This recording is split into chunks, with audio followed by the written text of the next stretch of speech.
Olá, tudo bem? Hoje estamos aqui com o Fábio Merlin, proprietário, mantenedor do Grupo Prosper.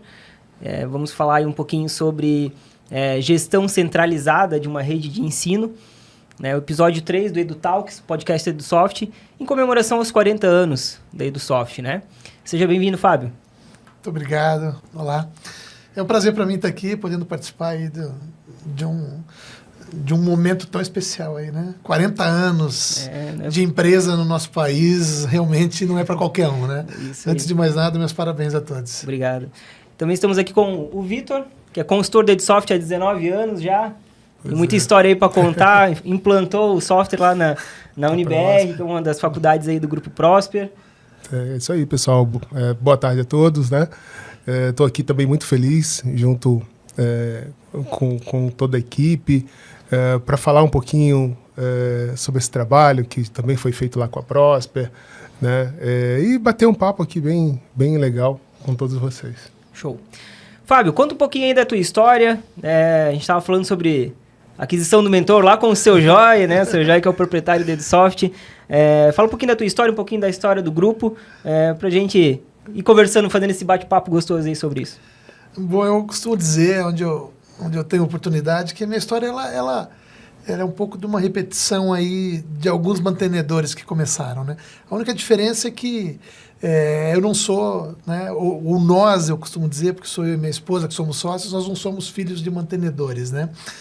Nós começamos a nossa escola do zero, né? Nós construímos aí, ao longo de todos esses anos aí de muito trabalho, começamos com uma única escola, nós somos professores de formação, eu sou físico, dei aula de física, de matemática, até pouquinho tempo atrás voltei para a sala de aula, um pouquinho antes da pandemia ainda, fui dar um pouquinho mais de aula na faculdade para sentir de novo a sala de aula, né? E começamos no litoral norte do estado de São Paulo, há exatos 24 anos, né? Então, nossa primeira escola foi no ano de 2000, em São Sebastião, onde de lá nós começamos a crescer. Eu não falo nem expandir, porque não era projeto expansão, muito pelo contrário, né? O projeto era ter uma escola acessível, de qualidade, e numa cidade que era muito especial, é muito especial para nós, né? Então, começamos com uma escola no litoral, fomos crescendo com o tempo, acabamos construindo outras escolas, adquirindo outras escolas ao longo dos anos.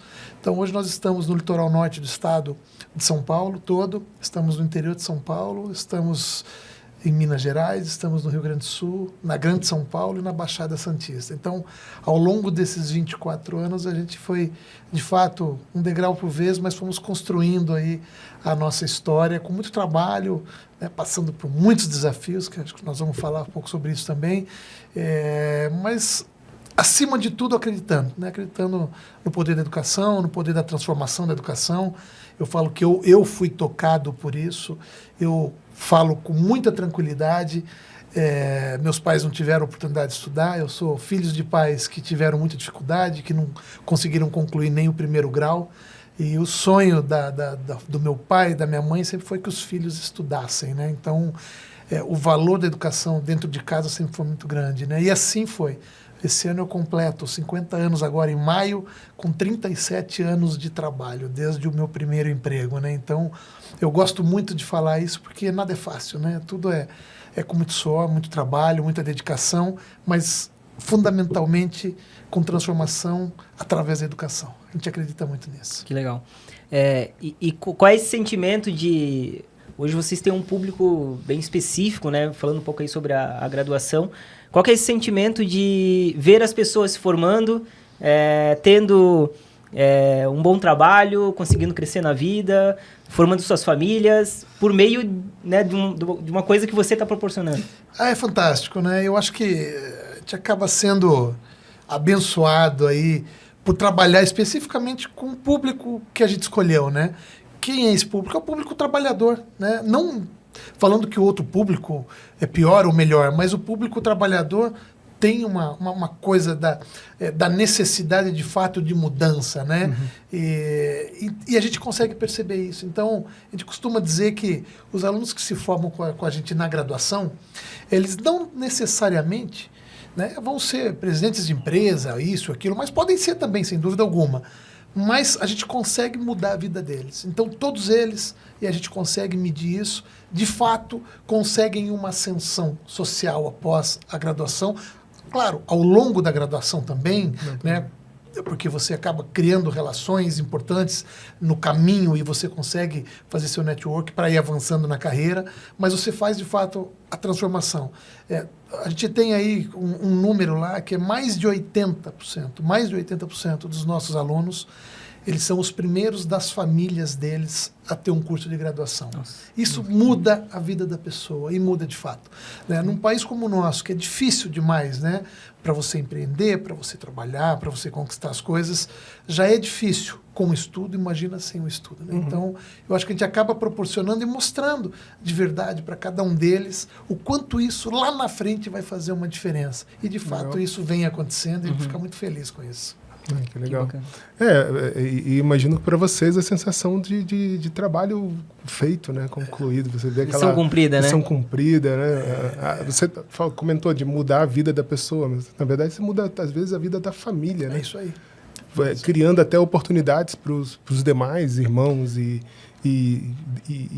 na verdade na evolução daquela família, dos filhos, Nós tivemos alguns casos emblemáticos que é um filho fora da idade natural aí, né, que sai do ensino médio, vai para o ensino superior, ele acabou vindo fazer com mais de 40 anos e trouxe a mãe dele para fazer uma faculdade junto, com mais de 60. Né, que ela também não tinha tido oportunidade. Os dois juntos se complementaram ali nos desafios para conseguir encarar a graduação. Né? Então isso é fantástico, isso é fantástico. E muda de fato, né? Muda a vida das pessoas, muda a vida da família e coloca um olhar em cima da educação. E muitas vezes não tinha esse olhar por falta de oportunidade. Não tinha essa oportunidade. Né? Então, quando você cria essa oportunidade, eu acho que é um ciclo muito virtuoso. Ele se gradua, ele quer que os familiares que estão por perto, os amigos, os colegas também vão atrás disso, né? Então você acaba criando de fato um ciclo lá onde só melhora, e o tempo vai mostrando isso, né? Claro que uns demoram um pouco mais, outros um pouco menos, mas o tempo mostra que o caminho é esse. Legal.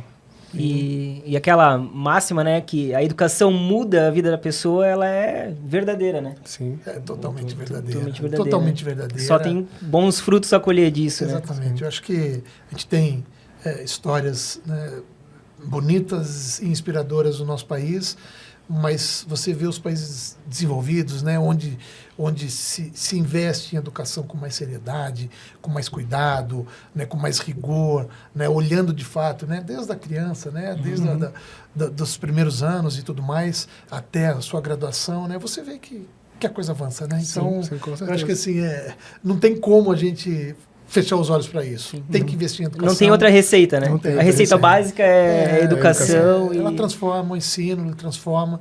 Acho que a gente criar oportunidade para as pessoas, de fato, faz uma diferença incrível ao longo da vida. Né? Acho que a gente precisa criar momentos para que todos possam, claro, usufruir disso. Né? Acho que passo de cada vez, talvez a gente no futuro ainda a gente veja isso. Legal. Perfeito. Bom, falando um pouquinho aí sobre o seu Joy, que é o proprietário, fundador da EduSoft. Fábio comentou que visitou o seu Joy lá na época que adquiriu o mentor, né? O seu Joy também é professor universitário, foi professor universitário, hoje o seu Joy está aposentado. Mas como é que foi esse processo lá atrás? Lembra como é que foi? Me lembro sim. Nós estávamos, eu acho que na época, talvez nós tínhamos 1 ou 2 unidades de escola ainda.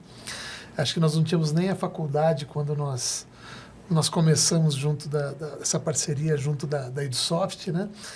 E o que a gente procurava era um sistema que nos atendesse não somente em uma unidade. Primeiro ponto era esse. Né? Então, nós tínhamos 2 pessoas. Gestão da rede, né? Já precisava pensar um pouquinho diferente do que uma unidade somente, né? E a gente começou a olhar para o mercado, né? Até que nós tivemos aí uma grata visita de uma pessoa lá de trás, lá também, que nos apresentou o sistema. Conversamos muito, aquelas discussões, né? De vamos ver quanto não é, faz isso, faz aquilo, um monte de coisa que o sistema oferecia, que na época nós não tínhamos nada perto disso ainda do que nós atuávamos, né? E quando foi para dar o passo final, como todo bom brasileiro, desconfiado um pouco, né? Eu sou nascido no interior, né? A gente fica um pouco desconfiado. Falei, vamos lá, né? Quero apertar a mão ver se é de carne e osso. Olhar nos olhos, né? Olhar nos olhos. De tecnologia na época, né? Sim. A gente falando há mais de 20 anos, né? Então, ele falou, vamos lá. Aí eu fui até Blumenau, desci lá em Navegantes, me buscaram no aeroporto, fui lá, tive a oportunidade de conhecer o Sr. Joy, né, o que é o fundador, fiquei muito feliz, almocei com ele em Blumenau, ainda me lembro muito bem desse almoço, em cima de um morro lá, um lugar muito bonito, um restaurante muito bonito, que depois eu acabei levando minha família num outro momento para lá também. E aí foi tudo bem, acho que após isso, depois que você conversa, você vai conhecendo as pessoas, né? As coisas começam a andar com muito mais tranquilidade. E assim foi, né? E assim foi um relacionamento de longo prazo, né? Legal, e continuamos legal. firmes e fortes aí juntos. E falando tanto da evolução do grupo, né? Quanto do sistema e tudo mais, tem novidades aí, né? Vocês estão fazendo aquisições, estão planejando aí uma expansão, como é que está aí os próximos anos? Estamos sim. Nós tínhamos um planejamento de expansão que ele foi modificado obrigatoriamente por conta da pandemia, né? Nós tínhamos um desenho de expansão preparado, né, com a vinda da pandemia. Infelizmente, nós tivemos que dar um passo para trás, pensar um pouquinho naquele momento de pandemia, e agora chegou o momento novamente de pôr o plano em prática. Então, a gente adaptou o plano para os novos tempos de agora, e hoje nós já estamos, no dia de hoje, são 8 escolas ativas funcionando, mais 3 faculdades, e um projeto de expansão aí que prevê mais 2 escolas para este ano, uma aquisição e uma abertura orgânica, e o credenciamento de 4 novas faculdades também, em locais específicos que fazem muito sentido dentro do nosso projeto, tamanho de cidade. A gente trabalha de uma forma muito cuidadosa em termos de perfil, principalmente de cidade, né? Que é aquilo que a gente já conhece um pouco, a gente já apanhou bastante, então a gente vai entendendo um pouquinho mais o perfil, então a gente desenhou e estamos credenciando mais tudo isso. Então, se tudo der certo aí, 2025 aí nós teremos bastante trabalho. Que bacana. Nossa, que bom. E vamos junto Legal. com o mentor aí. Com certeza. Contamos com levar. isso. Isso aí. Com certeza. E Fábio, e como manter essa qualidade do ensino, né, gerindo tantas escolas, tantas unidades de ensino, né, tantas graduações, como manter essa qualidade do ensino? Esse é um desafio, né? Esse é um desafio, não só por ser hoje uma rede, mas você trabalhar, falando agora especificamente de escola, né? Você lida lá com a criança, né? Desde muito cedo, a responsabilidade é muito grande, né? Desde a questão da segurança, que isso está cada vez mais relevante dentro do nosso segmento, né? E a questão da qualidade do ensino. A gente trabalha com famílias diversas, né? Então, famílias que têm um pouco mais de tempo para ajudar e acompanhar os filhos, famílias que têm um pouco menos de tempo, né, por conta das demandas de trabalho, da necessidade do dia a dia, e a escola ela fica ali, né, no meio de tudo isso, tentando de alguma forma ajudar nesta organização e principalmente cuidando para que as coisas aconteçam da forma adequada. A gente tem alguns desafios que são muito grandes, porque nós somos hoje uma rede multimarcas, né? Então, nós temos vários sistemas de ensino. Várias bandeiras, né? Várias bandeiras. Existe um projeto futuro aí que a gente está analisando em termos estratégicos, se vale a pena ficar com apenas uma ou não, mas hoje são várias bandeiras. O que nos dá também, né, um olhar diferente. Então, pelo fato de a gente ter várias bandeiras, a gente consegue também olhar o mercado e olhar os sistemas de ensino de forma geral de uma maneira diferente. A gente consegue trazer várias, né, os pontos positivos de cada uma delas. Exatamente, né? você traz as melhores práticas de uma, de outra, né, em termos de material, avaliação, sistema, plataforma e tudo mais. Então, você consegue fazer essas comparações e pegar e extrair o que tem de melhor de cada uma delas. Mas o desafio do cuidado com a qualidade, ele fica mais complexo, né? Sim. Porque, de certa forma, a gente tenta organizar as nossas escolas para que elas andem de uma maneira um tanto quanto uniforme dentro, claro, daquilo que é possível. Porque como a gente está hoje, né, em várias cidades, em 3 estados, a gente tem que também tomar muito cuidado com as particularidades, as especificidades locais que cada um demanda, né? Então, isso faz parte do nosso desafio. Mas a qualidade do ensino é uma busca incansável, Sim, né? Uma busca constante e passa não só por sistema de ensino, com desenvolvimento de profissionais, com formação de professores, né? E com tudo mais, né? Não só professores, colaboradores de maneira geral, né? Sim. A manutenção do colaborador que tem o conhecimento, né, de toda como funciona, ou como... Vou pegar o exemplo do Michael lá, que é da TI, né? Então, o Michael está com vocês há bastante tempo também, né? Então, ele conhece o sistema, né? Consegue implantar, consegue gerir isso nas escolas. Isso também é bem importante. Eu acho que essa questão de ter um sistema único para a rede também ajuda bastante, né? Ah, sem dúvida nenhuma. O sistema de gestão, ele é fundamental, pelo menos do meu ponto de vista, que seja unificado, né? Então, até porque quando a gente trabalha aí na alta gestão, a gente precisa de consolidar, né? A gente precisa de consolidação dos números, de dados, de informações. Então, a gente tem que apertar um botão e a informação tem que estar lá, né? Até porque algumas decisões, elas são tomadas, às vezes, precisam ser tomadas com uma certa rapidez para acertar uma rota, para mudar a rota, né? E a informação é tudo. Então, quando a gente tem um sistema único, você consolida as informações e, no nosso caso, a gente consegue fazer muitas comparações entre as nossas próprias unidades, o que para a gente é muito importante, né? Se você tem unidades semelhantes em número de alunos, número de colaboradores, número de professores, né? Sistema de avaliação parecido, então tem que determinar por que talvez esta unidade ou este aluno, esta turma não avança da mesma forma que essa. Então, quando a gente tem um sistema único, a gente consegue consolidar, consegue analisar os números com muito mais facilidade, né? Sem dúvida alguma. Sim. E para mim é fundamental. O número até pela minha formação e eu sou matemática, sou físico de formação, então o número para mim é fundamental que a gente tenha a informação exata. Né? Os números não mentem, né? Exatamente. Verdade. Assim, a gente sabe que hoje são 8 escolas, né? Da rede. E como você falou, escolas com marcas diferentes, né? Como que o grupo trabalha essa parte de retenção de aluno? Como é que é esse trabalho, né? Na verdade, eu já pergunto sobre retenção, mas também sobre a entrada de novos alunos. Na verdade, os benefícios e o que tem a melhorar, né, com essa questão de gestão de uma rede, né? Então, o que traz de bom você ter uma rede unificada e quais são os desafios que vêm junto com isso também, né? São momentos diferentes, né? Quando a gente fala de educação básica, é um tratamento... Né? E quando fala de ensino superior, é outro tratamento. Né? Quando a gente vai para retenção e captação no ensino superior, a gente tem algumas referências que são fundamentais para a gente, que nos mostram. Né?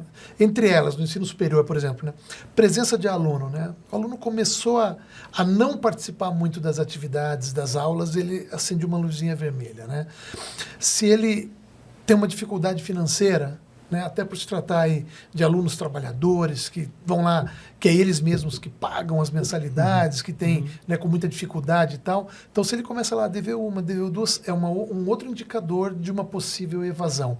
E a gente tem que entrar para entender. Né? Então, vamos lá, vamos chamar ele para conversar. Vamos conversar e ver o porquê, o que está acontecendo. Né? Então, esses são alguns indicadores. Outros indicadores, claro, sem dúvida alguma, a questão acadêmica também, entender notas, né? Como é que esse aluno está de notas? Será que ele está participando dos trabalhos, as partes dos trabalhos que são mais voltados para fazer em grupos e tudo mais, se ele está participando ou não está participando. Então, você tem que ter uma conversa muito próxima. Sim. Mas essa conversa próxima, ela funciona com tecnologia. Você precisa ter os dados, você precisa ter os números, você precisa entender isso para conseguir enxergar ali na ponta, decisão, na unidade, né? O que está acontecendo. Então, hoje nós temos lá uma área que cuida exatamente disso, né? Que faz esse acompanhamento, né? Tanto de retenção quanto da captação. Né? A captação hoje no ensino superior é uma briga absurda aí, né? Sim.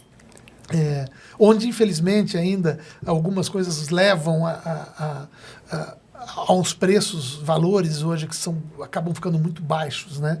E essa é uma briga que a gente costuma não tentar entrar, né? Em guerra de preço, guerra de valor de mensalidade, porque sempre tem um que vai abaixar mais, né? Então, sempre vai ter um que vai reduzir mais, que vai fazer algo mais agressivo. Então, a gente tenta manter a nossa linha e mostrar quais são os diferenciais, quais são os benefícios para que aquele não estude com a gente. Agora, na educação básica, tem uma coisa que é fundamental, que é confiança, né?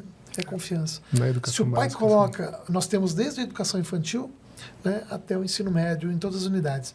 Então, o terceiro ano do ensino médio. Então, se o pai coloca uma criança na educação infantil, o pai e a mãe, a família escolhe uma escola, dificilmente ele tira sem motivo. Ou ele muda de cidade, né, que Sim. normalmente acontece em determinados momentos do ano e tal, né? Isso acontece.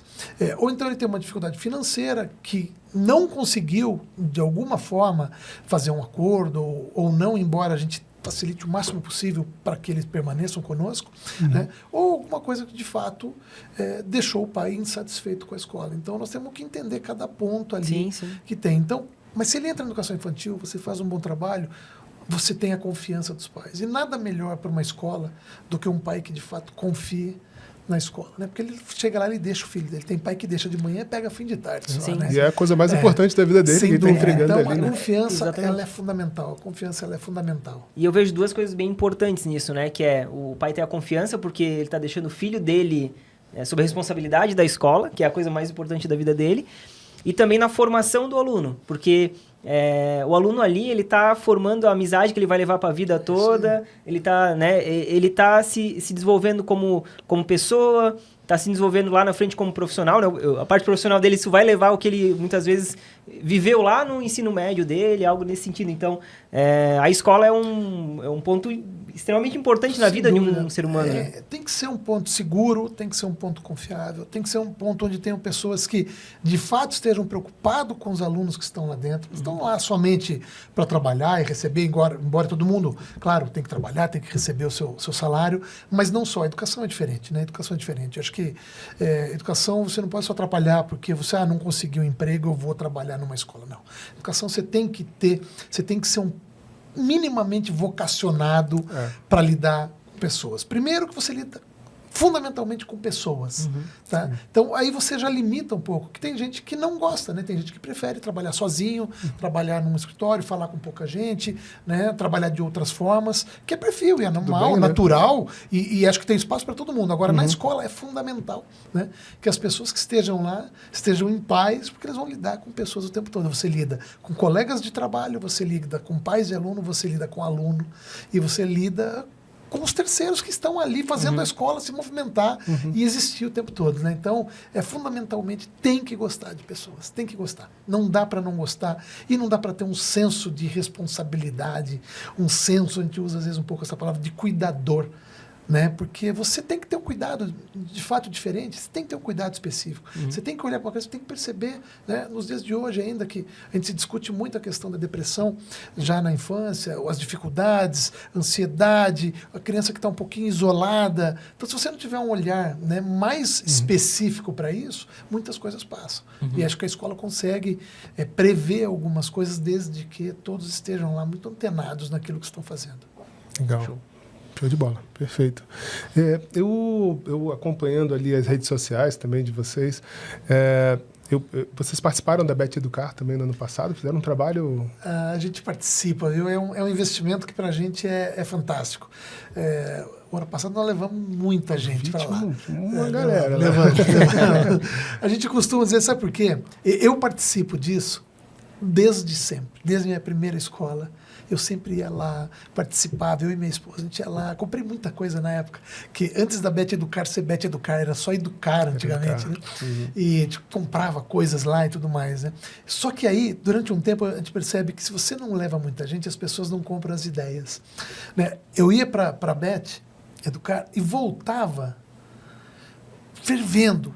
Quanta novidade que eu vi, eu quero fazer isso, vamos fazer aquilo, vamos fazer aquilo. Só que aí você chega para uma reunião, as pessoas não viram aquilo que você viu. Então não compram a ideia da mesma forma. Sim. Aí eu falei, não, vamos começar. Então nós começamos a primeira vez, não, vamos levar os nossos diretores. Depois vamos levar diretor, coordenador? Vamos.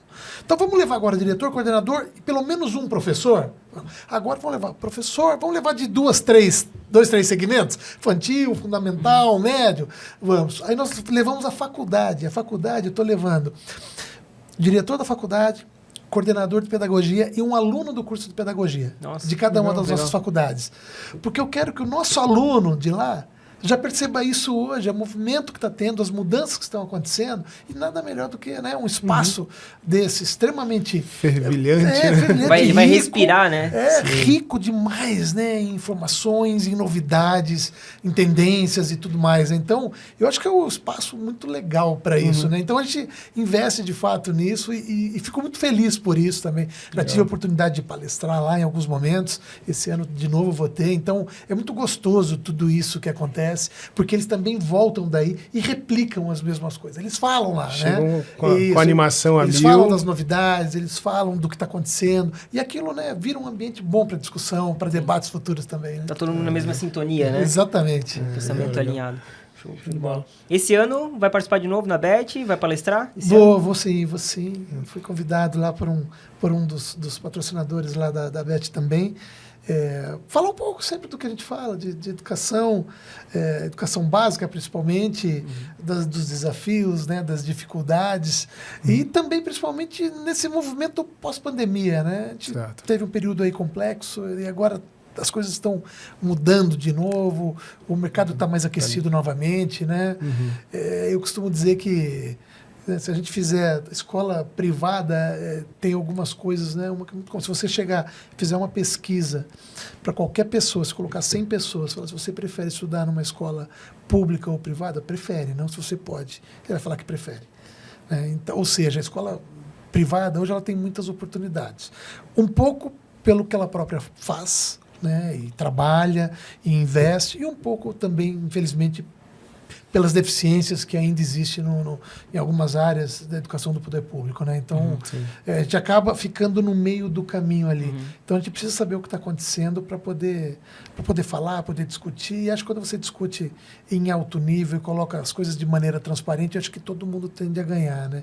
Eu acho que nós temos muitas coisas boas da educação pública que a gente também pode usar, como você tem muita coisa do ensino privado que o poder público também pode usar. Eu acho que um exemplo disso é a questão do novo ensino médio, né? Sim. Que veio, vamos dizer assim, do MEC, né? Mas a gente viu que teve uma adesão bem grande das instituições privadas. Né? As privadas se prepararam rapidamente, né? Exatamente. Se adaptaram. O problema é que a gente fica sempre, infelizmente, em função de algumas mudanças que surgem, né? Vão ter mudanças agora de novo no ensino médio, no novo ensino médio. Ele é novo, mas já vai ter mudança. Né? Novo de novo. Carga horária.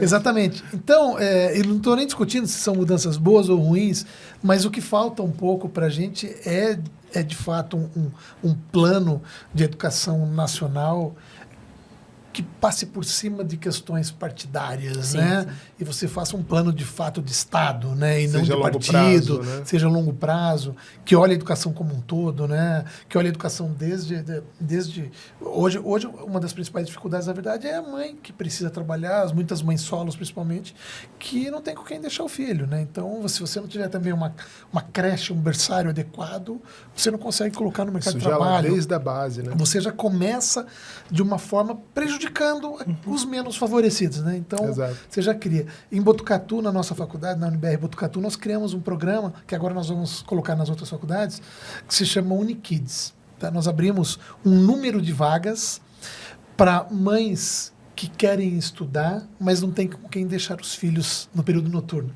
Legal. Porque essa é uma dificuldade. A gente percebeu que muitas pessoas queriam, principalmente mulheres, mas não tem lá um companheiro, ou às vezes a família também não pode ajudar, não tem uma estrutura ali, uma rede de apoio. Então, eles levam os filhos para a faculdade e, enquanto estão na sala de aula, nós cuidamos. Que legal. Tá? Que legal. É muito bacana, é um sucesso. E eu costumo falar, porque eu gosto de falar isso, porque eu espero que outras façam o mesmo, né? Porque eu acho que quando a boa prática ela tem que ser replicada, né? Sim, e esse foi um projeto que deu muito certo. A gente tem lista de espera, porque a gente fez um espaço que a gente imaginava que ia servir, e hoje ficou pequeno, nós estamos ampliando, inclusive, para poder receber mais alunos. E o bacana é que na hora do intervalo, a mãe vai lá, ela olha a criança, e enquanto isso o filho fica lá com monitores, Um professor que pode ajudar na tarefa de casa, quando necessário, no reforço escolar, né? E os menores, até espaço para dormir, se precisar, tem também. Então, é um espaço super adequado e foi um projeto que a gente fez, é pioneiro, eu não tinha visto ainda nada assim nesse sentido, e que ajudou demais. E a maioria não, né? Todas elas praticamente são mães que falta uma rede de apoio. E se ela tiver que pagar alguém para ficar com o filho, talvez ela não consiga fazer a faculdade. Exatamente. Então, um ajuda o outro, né? Acho não, que é importante esse tipo de ação e você chega a aproveitar essa mão de obra dos alunos. É isso aí. Porque você gera o primeiro emprego para alguns alunos, inclusive. Você gera atividade, a extensão. Primeiro emprego na área que ele está estudando, né? Legal. Está criando um ecossistema. Exatamente. É muito bacana. A gente tem uma satisfação muito grande de poder proporcionar isso. Né? É uma coisa fantástica. E aí e valorizam, né? E valorizam mais ainda. Então, elas percebem isso. Isso traz um senso de pertencimento para aquilo que ela está fazendo, para a faculdade junto. Sabe? Fica uma ação super legal, super legal. Que legal. Muito legal. Eu até ia perguntar, né? O que o grupo está prevendo aí de inovação, né? Para os próximos anos. Então, essa é uma inovação que vocês já estão praticando, mas que vão intensificar, né? E o que mais vocês estão prevendo aí para os próximos anos aí? Falar em inovação para os próximos anos é complexo, né? Vai que amanhã surge uma pandemia de novo. Muda tudo o tempo todo, né? Chega tanta novidade, né? Mas acho que assim, né? Nós temos aí hoje o desafio de encaixar e fazer bom uso, né, da inteligência artificial, né? Acho que esse é um ponto hoje que ninguém dá para fugir. Né? Até uma questão bem interessante que tu colocou antes, a questão dos números, né? Hoje se fala muito em inteligência artificial, né? Mas a inteligência artificial nada mais é do que uma estatística melhorada, vamos dizer assim, né? O que traz a tomagem de decisão, né? Exato. Então, e acho que a gente tem que usar, né? Exatamente. Usar para o benefício. De forma preditiva, né? Preditiva. E tem muita coisa para se fazer, né? A gente está engatinhando em relação a isso. Saem notícias novas todos os dias, saem plataformas novas todos os dias, né? Com novas discussões. Antes começaram só com informações, depois com vídeo, voz, isso e aquilo. Né? Hoje se faz planilhas, imagem, se faz tudo, né? Se faz absolutamente tudo. Então, eu acho que assim, a gente fazer um bom uso disso e encaixar isso no nosso dia a dia, tanto na gestão quanto no aprendizado, né? Acho que isso a gente não pode deixar de fora jamais, né? Esses tempos até a gente fez um bate-papo com um professor também, e aí entrou a questão da inteligência, do chat GPT, né? Então, o chat GPT ele vai substituir profissionais, né? E aí a gente chegou na conclusão que não. Na verdade, ele é mais uma ferramenta para a gente otimizar. Isso aí, né? Então, vamos pegar aí o curso de Direito, né? Como que eu vou criar uma petição, alguma coisa, joga lá no chat GPT, ele vai colocar, mas claro, não vai assumir aquilo como verdade, tu vai ver se ele fez certo, ajustar, né, aquilo vai ser uma ferramenta de produtividade. Mas acho que tudo, quando a gente fala em inovação, tecnologia, a gente tem que encaixar para o nosso dia a dia, acho que é isso. Tem que vir para dar um retorno, né? Confundem um pouco, achando que uma coisa substitui a outra, né? Muito se falava, né? Quando começou a internet a ter uma estrutura melhor, né? Um acesso para mais gente, todo mundo fala, o computador vai substituir o professor. Não vai, mas ele vai substituir talvez o professor que não saiba usar o computador, que não goste de usar, que não queira usar, que vê isso de uma maneira diferente. Acho que esse professor, de fato, pode ser que tenha um pouco de dificuldade, porque o aluno de hoje ele tem acessos diferentes, né? Então, ele tem que se adaptar. Então, acho que você não substitui a pessoa jamais, né? Eu acho que você complementa com coisas que você tem como fazer de outra forma. Então, vamos aproveitar disso, né? Eu antigamente, um tempo atrás, nem muito tempo, eu gravava todos os telefones de cabeça. Era uma facilidade. Hoje eu nem tento. Hoje eu nem tento, ninguém mais. Então, você vai substituindo as coisas de uma maneira tão simples, né? Livros, né? A pessoa fala, é difícil, às vezes, né? Comprar um livro custa caro. Hoje você vai para a internet, o que você tem de livros gratuitos em plataformas diversas. Você lê quantos livros você quiser o tempo todo, né? De maneira gratuita e legal. Não de maneira ilegal, de maneira legal, de plataformas públicas, de fato, que te permitem fazer isso. Ou seja, então você consegue trazer. Então, para aquela escola ou para aquele aluno que tem um pouco mais de dificuldade, nós precisamos mostrar isso para ele. Tem um caminho. Tem um caminho, você consegue. Mas vamos te ajudar aqui. Então, de repente, uma escola que está numa área tem um pouco mais de dificuldade de acesso, se essa escola que está lá, uma escola pública que seja, tiver lá minimamente uma estrutura, né, que tenha lá os seus notebooks, computadores, seja o que for, tablet, não importa, e explicar um caminho para o aluno, ele consegue. Sim. Ele consegue. Até porque o aluno de hoje ele já é nativo, ele é digital total, né? Então, só precisa mostrar que existe um caminho lá dentro que ele faz coisas muito boas. Né? Existem caminhos que fazem coisas muito boas. E por mais que tenha inteligência artificial, né? Mas as coisas novas, elas surgem do conhecimento, né, do ser humano. Sempre. E a regra de negócio, né? O negócio, ele sempre tem que ter alguém ali para dizer como é que faz aquilo. Então, alguém parametrizou. Alguém parametrizou alguma coisa. É isso aí, é verdade. Então, né, são ferramentas que vão auxiliando tanto na execução de uma tarefa, quanto no ensino, né, em diversos meios aí que a gente vai ter evolução, né? Então, E é uma realidade de mercado, ele vai sair da escola, ele vai usar isso no trabalho. Vai usar isso em qualquer lugar hoje. Ele vai continuar usando isso na vida. Por isso que eu acho que nós temos que deixar muito claro e ajudar ele nisso. Ajudar, ensinar ele a fazer o bom uso disso. Acho que isso é fundamental. Né? Primeiro, dar o acesso. Né, que muitos ainda não têm esse acesso. A partir do momento que você deu acesso, ensina. Vamos mostrar como é que faz. Porque dá para fazer muita coisa. Dá para ganhar dinheiro com isso. Né? Dá para trabalhar de casa, fazendo algumas coisas de casa. Né? Então, você tem caminhos lá para empreender, para estudar, para montar seu negócio, sabe? Para fazer amizade, para arrumar lá um emprego. Então, tá tudo ali. Tá tudo ali. Então, vamos ensinar. Né? Vamos mostrar o caminho. Acho que falta um pouco. A gente imagina, porque essa geração que vem agora, ela já é digital, né? Ela é totalmente nativa com tudo isso que está acontecendo no mundo, mas a gente acha que pelo fato de serem nativos, eles sabem como usar. Não, eles sabem muitas vezes que tem. Como usar, nós precisamos dar alguns caminhos, precisamos mostrar alguns caminhos. Né? Acho que aí você faz bom uso. E é fundamental isso, é fundamental porque é informação. Né? A informação é tudo. Né? Aí você não pode limitar as pessoas. Não pode. Pelo contrário, né? Exatamente. Você tem que tirar qualquer tipo de limitação. E tem que diminuir a desigualdade, né? Porque no futuro, esse que teve uma formação com muita dificuldade, uma formação mais rasa, que não teve muito acesso, ele vai acabar competindo, infelizmente, com quem teve uma formação mais robusta, mais preparada e tudo mais. Então, eu acho que a informação, a tecnologia, ela pode diminuir um pouco essa desigualdade. Ela pode trazer, porque você consegue também, com a tecnologia, você consegue massificar, né? Você consegue levar, né, nos lugares mais distantes, lugares mais difíceis. Então, você diminui, né? Porque se continuar a desigualdade, a gente sabe o fim disso, né? Então, e não tem... Né? Às vezes a gente fala de meritocracia, disso, daquilo, mas não vai ter meritocracia onde a desigualdade impera. Né? Então, você não consegue falar, esse aqui tem mérito, mas esse aqui estudou em outro lugar, teve boas escolas, bons professores, boa estrutura, viagens culturais, isso e aquilo, e o outro trabalhou o tempo todo. Então, pode dar certo, tá? Claro que pode dar muitas vezes, mas existe aí uma relação de desigualdade muito grande. Né? Então, isso precisa diminuir para a coisa avançar. Né? Legal. Bola. Perfeito. É isso aí. Fábio, bom, a gente vê aí que o Grupo Próspera está crescendo, né? Você deu alguns spoilers aí. A Edsoft, ela fica extremamente feliz quando vê os clientes crescendo, né?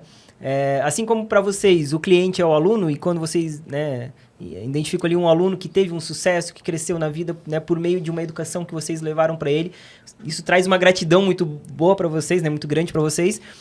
Para a Edsoft também, né, a gente fica muito feliz vendo os nossos clientes crescendo, vendo isso tudo dar certo, né, todo esse sonho, né, na verdade é um sonho, né, como você começou lá atrás com todo esse escola, trabalho, né, todo esse trabalho, esse dá suor, certo, né, esse suor. Então vendo isso tudo dar certo, a gente fica muito feliz com isso. A gente sempre deseja muito sucesso aos nossos clientes e que estamos aí, né? Precisando aí de um apoio para esse crescimento, a gente está aí para se abraçar e auxiliar e fazer com que tudo dê certo, né, Vitor? É verdade, isso aí. A gente trabalha forte também, pesado na Edsoft, se qualificando, né? Qualificando as nossas equipes para conhecer do negócio. A nossa especialidade é a educação e é só o que a gente faz dentro da Edsoft. Estamos aí com vários projetos futuros também, de crescimento, de evolução da plataforma, da ferramenta, para continuar apoiando, para que os nossos clientes continuem crescendo. Maravilha. Então, Fábio, quer colocar algumas considerações finais aí, deixar um recado para quem está assistindo, para os alunos, para os funcionários do grupo, para o pessoal que te atende lá na Edusoft? Então, primeiro também agradecer aí esses anos todos, tá? E eu fico também muito feliz com a evolução que a Edusoft também vem tendo e vem acompanhando e não deixa nada a desejar para lugar algum, né? Eu acho que tecnologia é o que vocês trabalham e trabalhar com tecnologia voltada para a educação, eu acho que é uma coisa fantástica, né? Então, agradeço demais também essa parceria ao longo dos anos e a melhoria constante que a gente vê e a evolução que a gente vê no trabalho. E aos nossos aqui eu deixo sempre um recado de agradecimento, na verdade, né? Porque o que a gente faz nessa vida aí é agradecer por tudo que aconteceu, né? Acho que obrigado a todos que de alguma forma participam, sejam eles colaboradores, sejam professores, sejam alunos, sejam pais de alunos, sejam aqueles que um dia passaram pela gente também, que de alguma forma deixaram sua contribuição.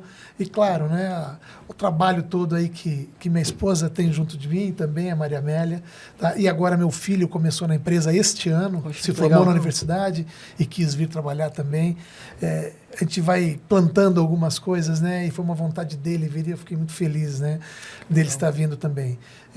E no mais, acho que é isso, gente. É acreditar na educação sempre. Eu acho que eu costumo dizer que a educação, já falei isso, eu sou repetitivo, mas a educação de fato transforma a vida das pessoas. Acho que nós temos que acreditar nisso e investir cada vez mais na educação, seja ela pública ou seja ela privada, mas nós temos que investir sempre. E tem um amigo meu, que inclusive está viajando nesse momento, que ele fala uma frase que é uma verdade, que você falou de sonho, de trabalho, ele fala, né, sonhos dão trabalho. Né? Rafael Rosseto, meu amigo, grande amigo. E sonhos dão trabalho de fato, dão trabalho mesmo, mas não tem nada nessa vida que não dê trabalho, se for para fazer bem feito. Né? Então vamos trabalhar. Verdade. Muito obrigado. É isso aí. Isso aí, agradecemos a presença do Fábio. Fábio, temos um presentinho aí. Muito obrigado. Muito obrigado. Para lembrar aí do evento, é um troféuzinho, se quiser mostrar aí. Licença. Um agradecimento, Uma carta de troféuzinho. agradecimento. Pô, que legal, pô. Muito obrigado. Vou colocar exposto lá na tua sala. Muito obrigado. Viu? Tá aí, Um agradecimento muito especial, obrigado. né, Valeu. por fazer parte dessa comemoração dos 40 anos. É um dos grandes clientes aí da Edusoft, muito importante pra gente. E agradeço a tua participação, agradeço a participação do Vitor também. Quem está assistindo, agradeço por ter acompanhado até aqui. Acompanhem os próximos episódios, a gente vai ter vários episódios do podcast até o fim do ano. Né? E só agradecer e deixa aí o like, aí, compartilha. Né? Um abraço aí para todo mundo da Edusoft também que está acompanhando aí o podcast. Muito obrigado. Grande abraço. Abraço.